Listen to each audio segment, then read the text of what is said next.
या गोलंदाजाचा दबदबा का आहे मैदानात हे दाखवलंय। पहिला चेंडू डॉट आलाय, आता मात्र दुसऱ्या चेंडूवरती कशी करतोय गोलंदाजी हे देखील महत्वाचं आहे। इथून मारा, अगदी कडक नियंत्रित मारा। ओहो, यावेळी फटका फसला नाही तर फटक्यावरती आहे लाजवाब, मागे बॅकफुटवर गेला, दिलाय पंच, दिशा सुंदर, ताकद जबरदस्त आणि निकाल गगनाला भिडणारा षटकार। साधावा मिळाले। बघायला गेलं तर गरज होती या फटक्याची, विनोदनं मात्र चुकी गेली। थोडासा शॉर्ट पिच चेंडू आणि तो ओळखला किरण यानं, आणि आता मात्र विजयाच्या समीप जाताना आता चेंडू शिल्लक 4 धावा बनवायच्या देखील 4। दोघांच्या मध्ये अटीतटीचा मूड, 4 मध्ये 4 नायक बनण्याची ही संधी आहे आणि नाही नायक बनणार, कारण हा मोठा फटका खेळला जातोय, सिंगल फक्त मिळेल। चेंडू 3 धावा देखील 3 मध्ये काय बनणार हे देखील पाहायला मिळेल। 3 चेंडू मध्ये 3 धावांची गरज। पावसानं देखील आपला कारनामा हळूहळू या मैदानाच्या दिशेने वाढवताना आपल्याला पाहायला मिळतोय। शेवटचे 3 चेंडू बघा मित्रांनो, आता मात्र जोरात गोलंदाजी तयारी दाखवली, पण दुसऱ्या साईडला कौतुक करावं लागेल किरण याचं। 4 चेंडूंचा सामना केला, अगदी टिचून फलंदाजी करतोय। 4 मध्ये 7 धावा केलेत।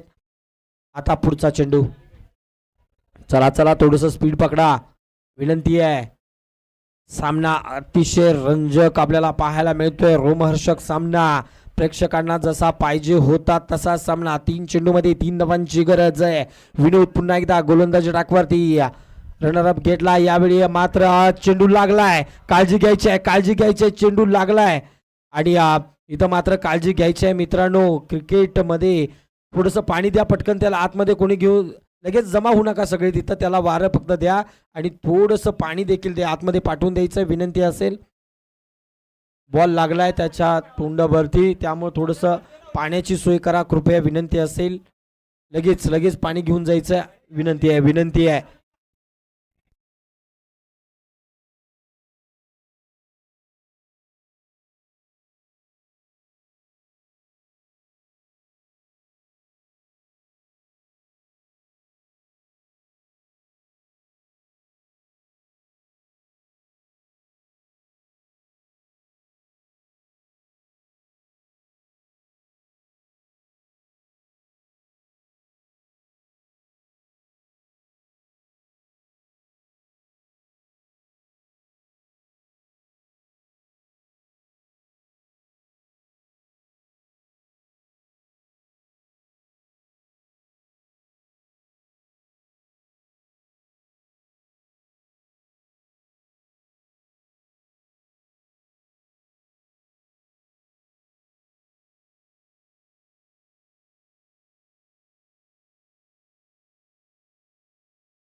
थांबला होता सामना, परंतु 2 चेंडू मध्ये 3 धावांची गरज आणि पाठला करत असताना बघूया काय करतोय पुन्हा एकदा तोच हिरा इथं थांबलाय मैदानाच्या आतमध्ये। कारण पुन्हा एकदा थोडीशी दुखापत जरूर झाली होती, परंतु विनोदची गोलंदाजी इथं प्रभावी ठरताना पाहायला मिळते। 2 मध्ये 3 धावांची गरज। पुढचा चेंडू, ओहो, यावेळी पायावरती होता आणि इथं धाव घेण्याचा प्रयत्न फसलाय, बॅकअप चांगला दिलाय, त्यामुळे नशिबानं इथं मात्र विकेट रनआउटच्या स्वरूपातली आणखीन एक गेली। चेंडू शिल्लक शेवटचा 1 धावा बनवायचे 3। आता मात्र हा सामना जसं मागचा सामना होता तसाच थोडासा पकडलाय, मगाशी डिपेंड केल्या होत्या 6 मध्ये 6, बघूया 1 मध्ये 3 धावा। विनोद याचा कारनामा जारी, त्याचा एका हातामध्ये घेतला कॅच आणि काय बघतो सेलिब्रेशन, सुंदर, आणि विकेट लवर येलूर फक्त आणि फक्त धावा 2 विजयापासून लांब राहिलाय। सगळ्यांचे एफर्ट्स पण आला, सगळ्यांची मेहनत या ठिकाणी रंग लावले। याचबरोबर हा सामना सांगवडे स्पोर्ट्स संघाने जिंकला आहे आणि आपली विजयाची परंपरा पुन्हा एकदा सुरू ठेवली.